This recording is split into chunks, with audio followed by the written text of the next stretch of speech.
All right. I'm going to have to clip the stream all the way to this point. So forgot to turn on my mic. Here I am.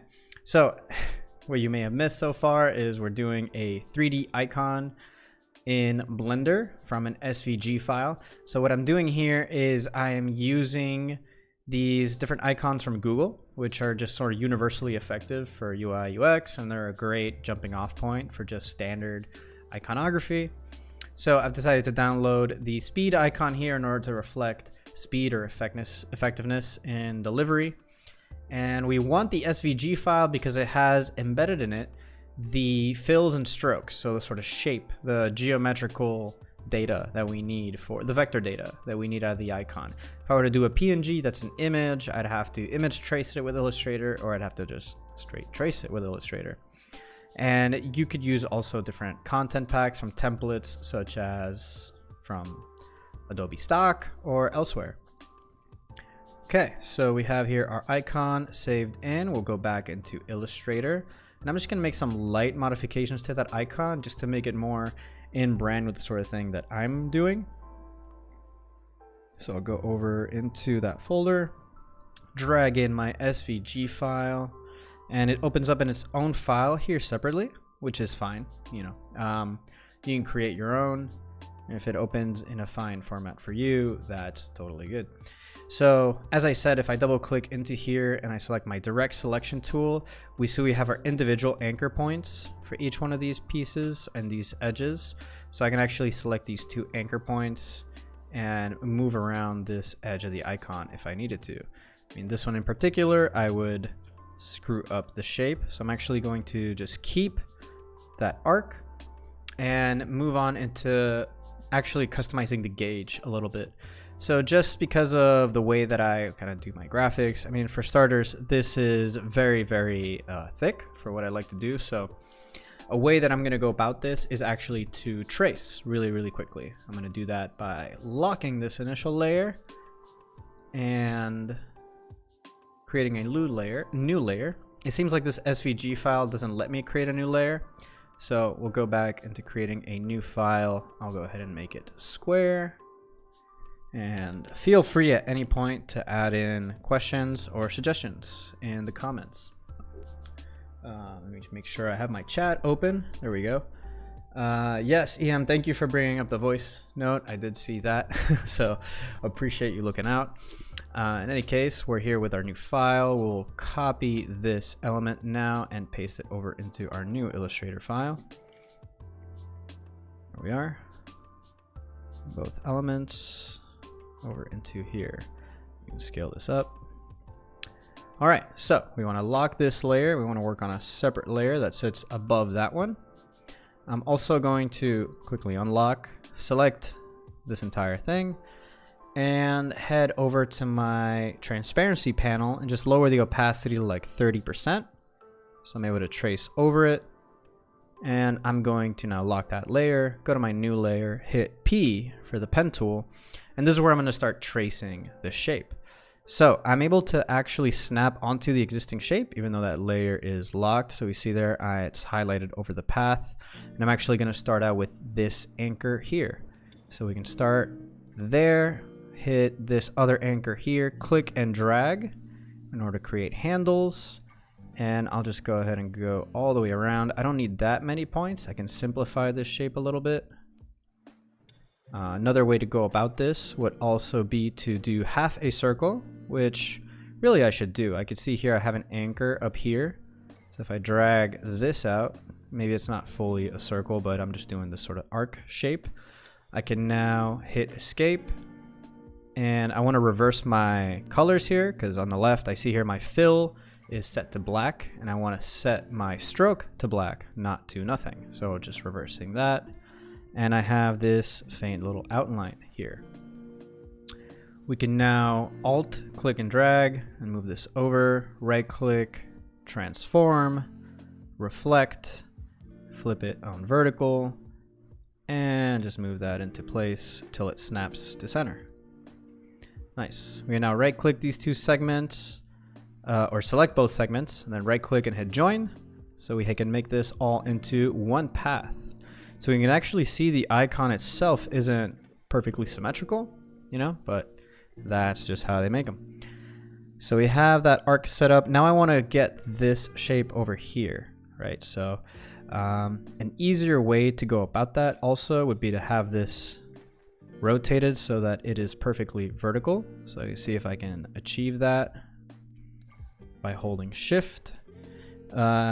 It seems like it was just rotated 45 degrees. So in this case, just rotating this while holding shift snapped a 45-degree rotation, and this seems to be going straight up now. And if I were to edit this rather than trace it, which is what I could do, I could hit the direct selection tool here, select these pieces or these anchor points by selecting the shape, and then just hovering over these anchor points and right-clicking and hitting transform scale. And I'm going to scale this down to say like 50% of its current size. Nice. Okay, that's more how I like it, a bit more delicate. So we can now exit out. This is all grouped together. So if I want to isolate this part from the icon, I will right-click and I will do it seems like they're joined together, not just grouped. Oh, release compound path. There we are. There we go. So now I have that path isolated on its own, and I can actually just duplicate this, put it over. I duplicated it there by holding Alt, clicking and dragging, and then placing it back in its place. I can expand that layer, and whatever I have selected here is going to show up with blue right there, and I can move that into my new layer.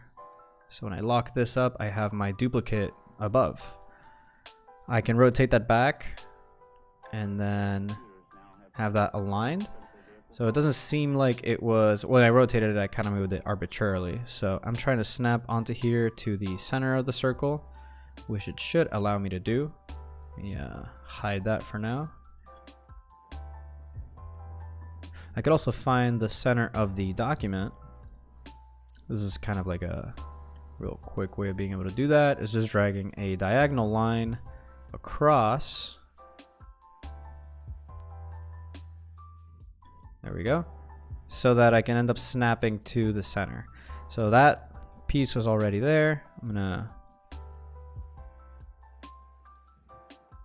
fix that anchor point right there and then move it along a 45-degree line along the other side.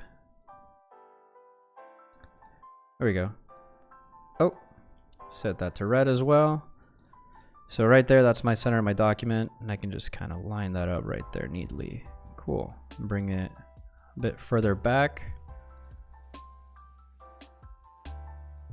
Okay, so that's a sort of pivot point, right? Like we have it doesn't pivot on the pure center. It'll kind of pivot from the side a little bit. And I'll want to carry this X over into Blender so I can actually use that center point as a pivot in 3D. Okay, so the reason why I only traced the outside of that shape is because I want to just work with a stroke line, right? Or actually just offsetting this line. So we'll hide our bottom layer, select this one here, and I'll just increase the stroke, kind of start previewing how I want this. And I'll also cut out that piece that was cut out from the beginning, so we can do that with the scissor tool, which I believe is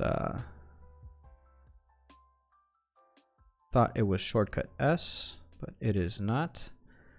We'll find it over here. There are 3 dots, looking for scissors. There it is. It's the C tool for cut. So C, and I can then hover over here to this path and just cut it. Oop, select it first. Then C, cut the path right there, cut the path right here, and I can just delete that segment. Cool. So this is really as bare bones as I want to get, because I'm really just looking at composition here, and we can work with both the original and this one that I've created that's more bare bones, more minimal. And yeah, this is just going to get fleshed out a bit more in 3D, and we'll see how. So I'll do an export as a SVG. Ooh.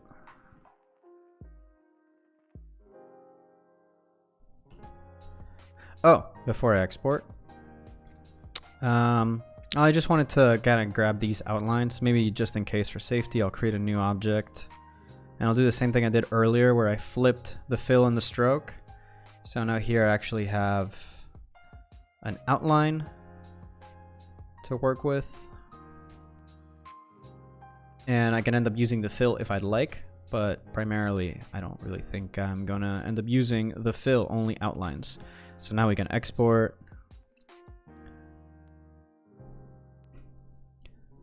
And we'll do minimal speed gauge. Cool.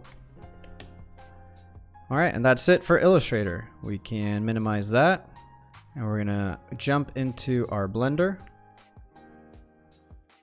And what we'll do is write on a bare file with nothing in it. We're gonna just click into a new file. As always, we delete everything there. We go File, Import, SVG, and we want to make sure that we do scalable vector graphics. There is another option that shows up for SVG if you have a add-on, or right here, no, it's not an add-on, it's just embedded now. SVG as grease pencil. We don't want to do that. We want to do scalable vector graphics. So we can find our file. So we have here the speed fill. And I believe I saved this as an Illustrator, not an SVG. So let's export as once again, and make sure we select SVG. There we go. Minimal speed gauge. Use the artboards. Cool. All right, now we can go back to Blender. We'll hit our top view, and we'll go. We have right here our initial logo. So the name of the file comes in as the collection name. So I'll just leave it as default right now, and it only has one curve or one object, which is that original one. If we see its position, it actually says that it's at 0, 0, 0, 0, 0, 0, 0, which means it should be at the origin. However, it's not. It's offset up there. So we can fix that by going to Object, Set Origin, Origin to Center of Mass. Surface or volume, in this case, it won't much matter. And we can move that. Now our location is changed, so it actually shows us that little offset it has between X and Y. We'll set that all to 0 so that it snaps to the origin. And we'll also bring in our new one. So we'll do our file, import. We'll do same thing, SVG. There we are. And we should have our new SVG in there. Why did it come out as a JPEG again? Come on now. File, export, export as SVG.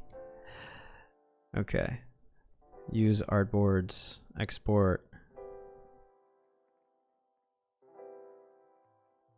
Okay.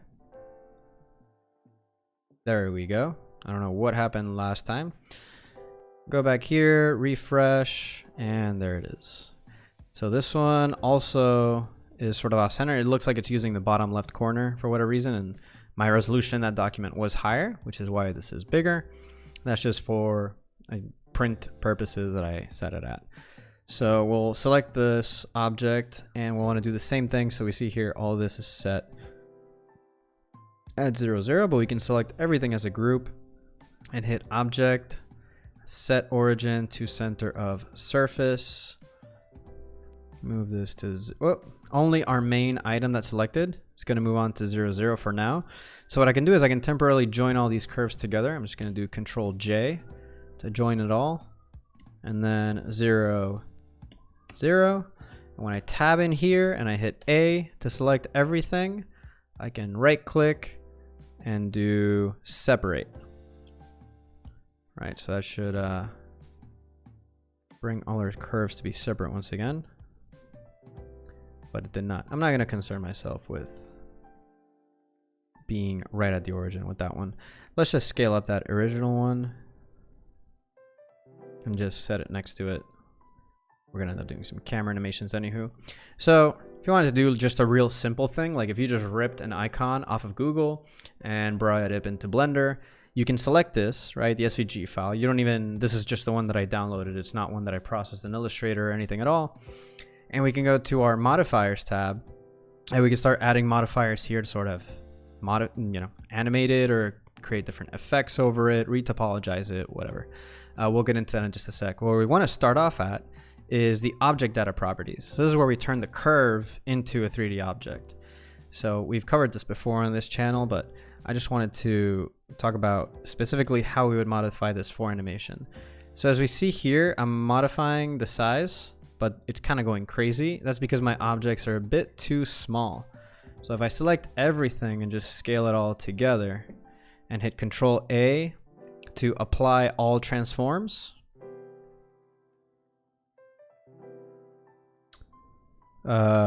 can't apply to a 2D curve.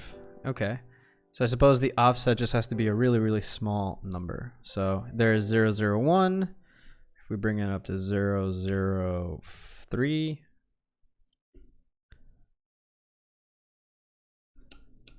003. There we go. We see that that's also too much. We can bring that down to 001.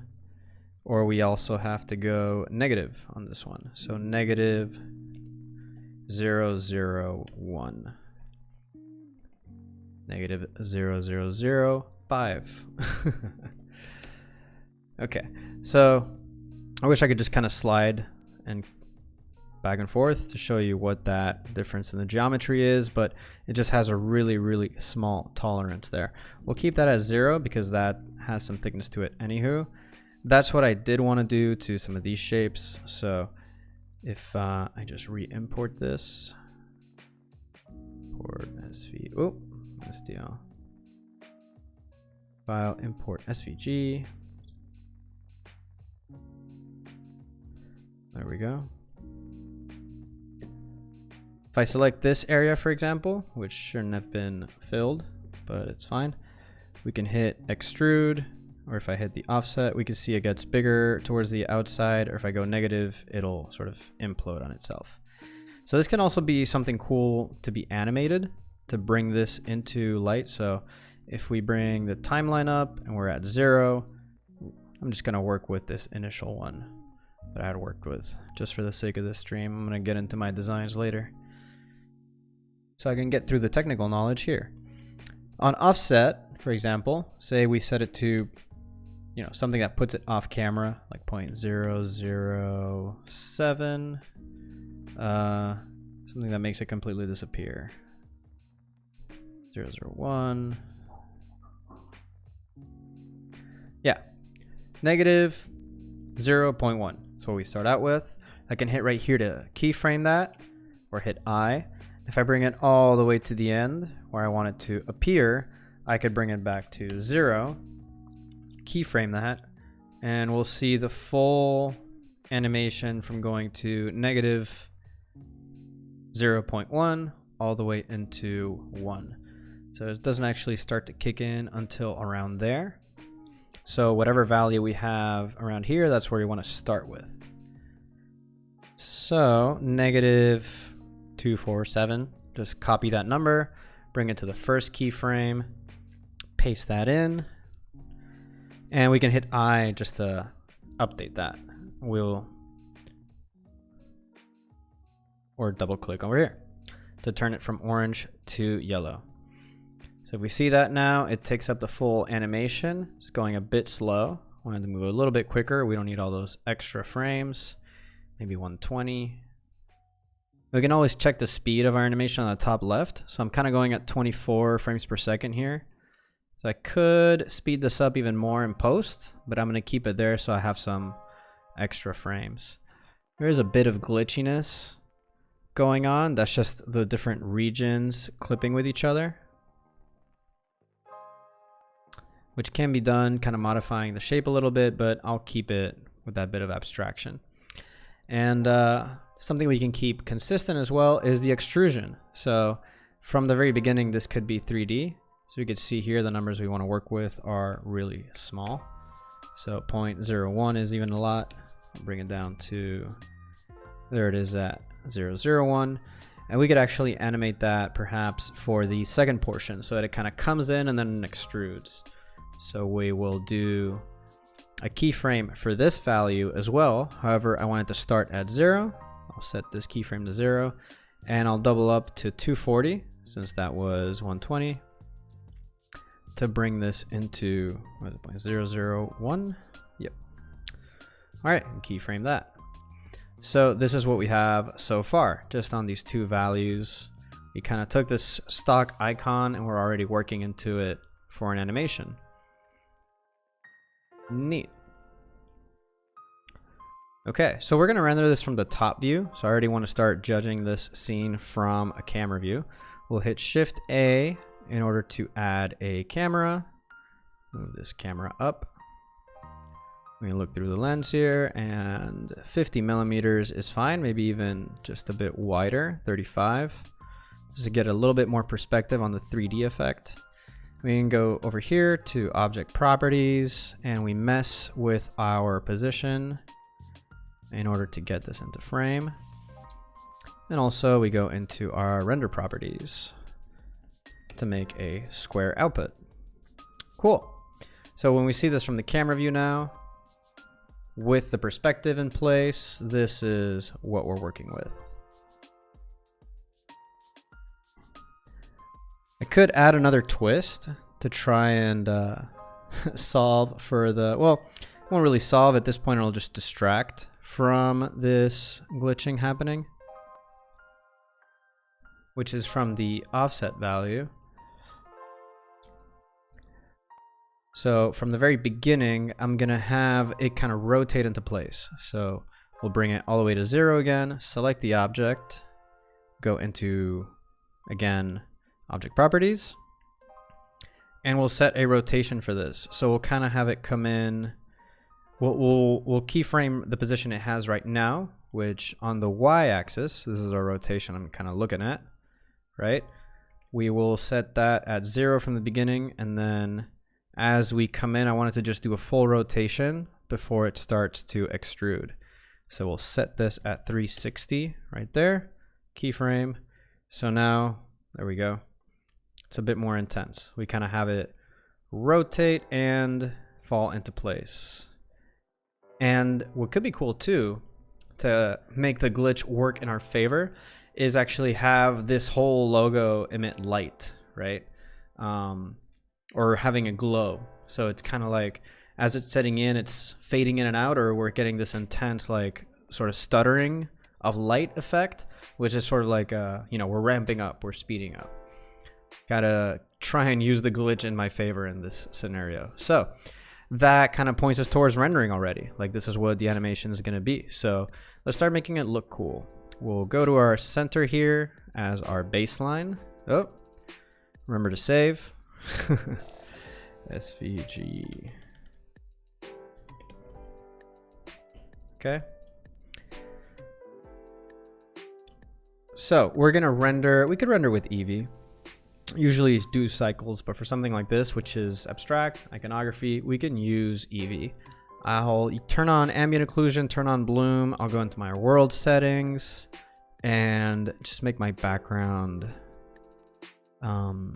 I was leaning towards white, but now I'm thinking maybe we'll just keep it dark to accentuate that lighting effect we're gonna get. So right now everything is really, really dark. There's no background light. We'll select our icon, we'll go to its material, and there's many ways we could go about this. I'm gonna have to create a new material anywho to replace what's there. So I'll just hit plus over here to add a material slot, and then I can just delete that original one, and I can hit new material here. I mean, there's a ton of ways you could have done that. I could have hit X here as well and then hit new. Either way, we'll call this the emissive material, not material, just emissive. Scroll down to emission, and here's where we set our color. So we can set it to white, we can set it to like a light blue. We can do that very iconic for me sort of a reddish orange, and then we turn up the intensity so we see our ambient occlusion kick in, right? If I turn off ambient occlusion, or bloom, sorry, so we have our bloom kick in, and under bloom, I've gone over this before, like we just have some settings here, such as threshold, knee, radius. So like how far it spreads out is with radius. I actually don't want it to spread out that far to kind of like really keep on the shape. But threshold here can help intensify that a bit more around the shape. And then we have also intensity. So, okay, that's not bad. If we bring that to the beginning, this is now what we have. I'm leaning towards even having the extrusion show up sooner, but that's fine. And then it extrudes. The extrusion happens a lot slower than I would like it to. And I'd also like for those edges to be a bit more pronounced. So in order to have more pronounced edges, we can select this object. I'm wondering if this solidify trick will work. Let's test it out, because if it does work, it's a neat one to show.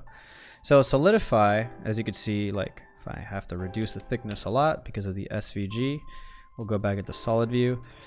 Solidify is more or less like extruding the entire thing evenly, right? If I do from 001 to 005, right, you can kind of see it's imploding on itself a little bit. But if we keep that number small and we do a material offset, so if I shift this over to 1, right? Right now, it doesn't look like there is anything. I mean, we can see it's there because of the broken up edges, but it's just using that same glowing material. So if I go to my materials here and I add a new slot and I make that just black in order for it to be seen, when I go back over into my solidify modifier, this material offset will make it so that it actually shows up in black. So I think we want it to, there we go. Just tweaking the values here for,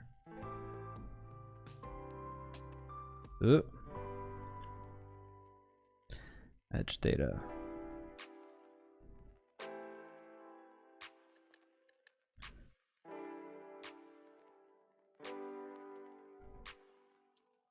Perhaps, was this a trick that only works in cycles? Yeah, that's a bummer. I thought that would work with Eevee, but it seems like it only comes through with cycles. Material offset set to 1.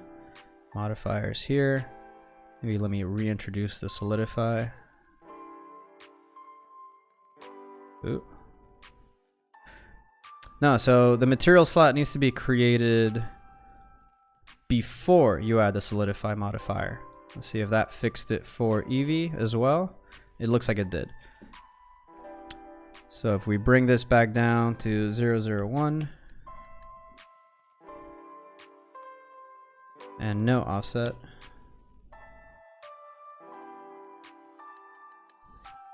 Okay.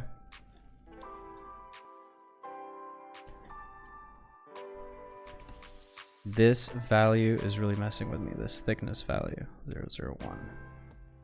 Simple.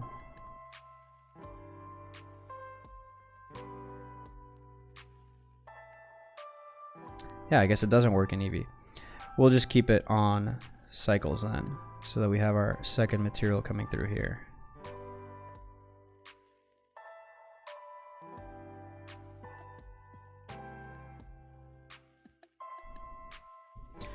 Maybe they changed the way this works in the last version. I just did this not a few weeks ago. Flip normals.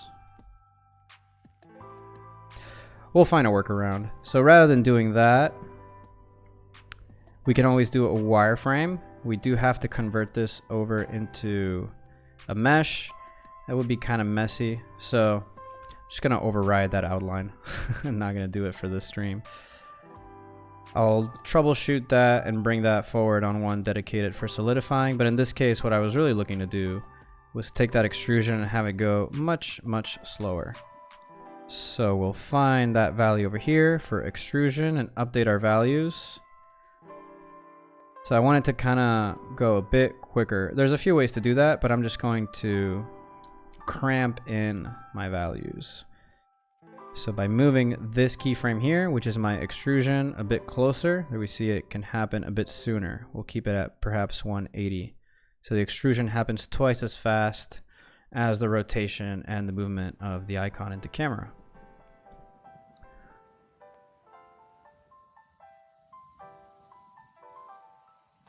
All right, so there's a bit of finessing that, or finessing or processing have to be done to make that fully smooth.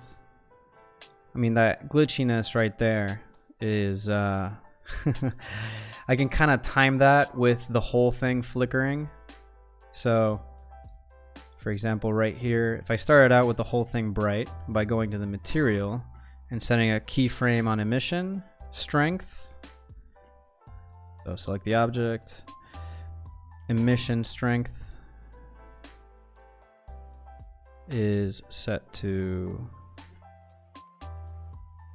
11, so we'll start out at 11, and then if we move it forward to the first really noticeable glitch, which would be this one, we can have it kind of blank out. So we'll hit keyframe again, move 1 over, and then here we'll set that to 0, and then keyframe, move 1 over where it reconstructs, and we'll set that back to 11. Move over, there it disappears again, so we want to keep 11 there. Move another frame, 0, keyframe. Move forward, reconstructs, keyframe for 11. And there is a point where it stops glitching. It's just sort of like this one section here. Okay, there we can have it come back also. And then fade out again.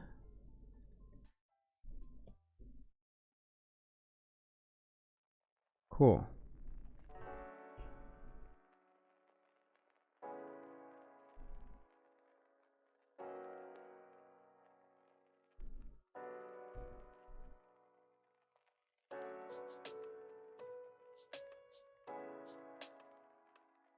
Have it disappear when it goes flat. And then right there, reconstruct. Okay, one last one, I think.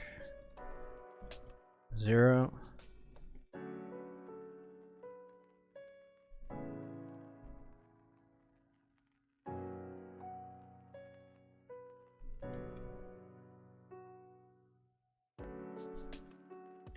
All right.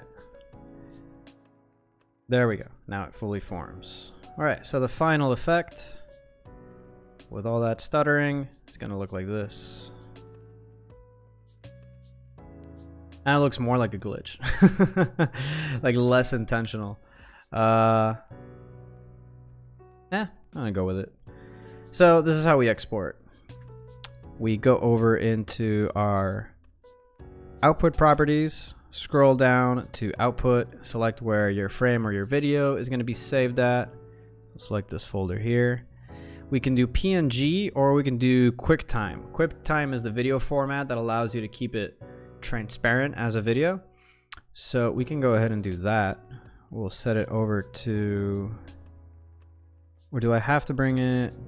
Yeah, I don't think we have that actually within AVI Raw. Color management. I forget if within Blender we can do AVI Raw. Just to be safe, I'll keep it to PNG and I'll put these PNGs together in Photoshop, and that's where we'll export into a QuickTime format.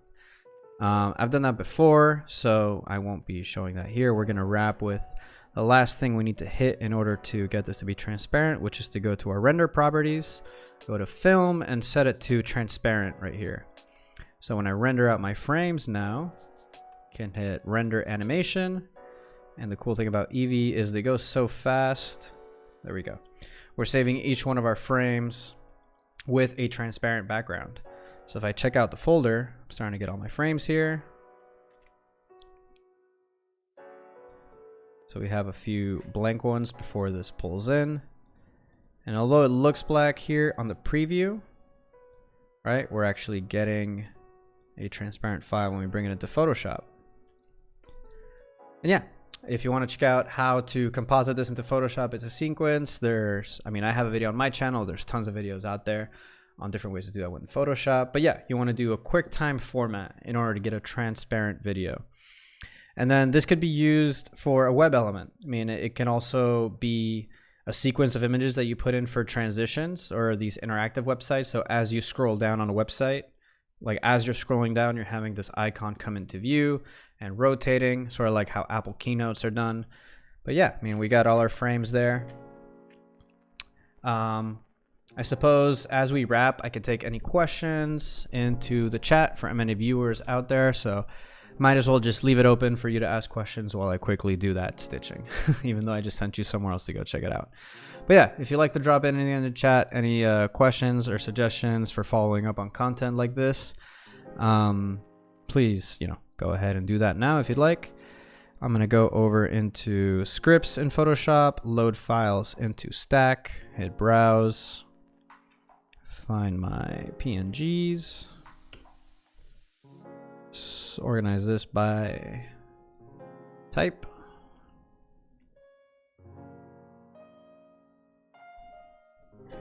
Then grab all of them and hit OK.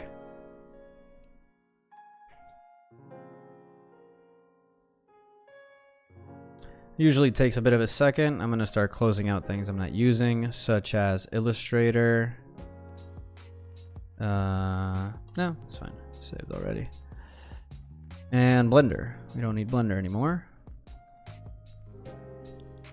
Okay, and then we hit OK, and it'll load all these files into a stack. This also takes a bit of time, actually.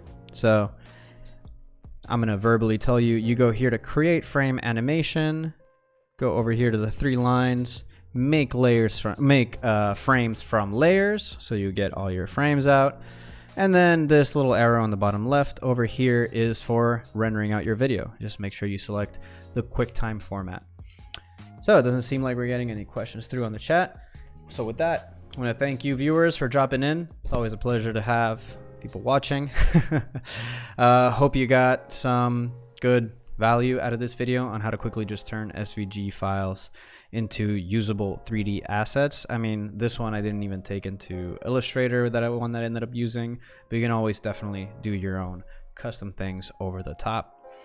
And yeah, there's just these neat little tricks, that you can do, such as extrusion, rotation, offsetting. And if you happen to get some sort of glitch that's going on and you can work it into your theme, not that you always have a glitch or not that always glitches are workable, but if you run into something that's accidental along the process, which can happen, but if it is on theme with what it is that you're working on or developing, that's always a positive, right?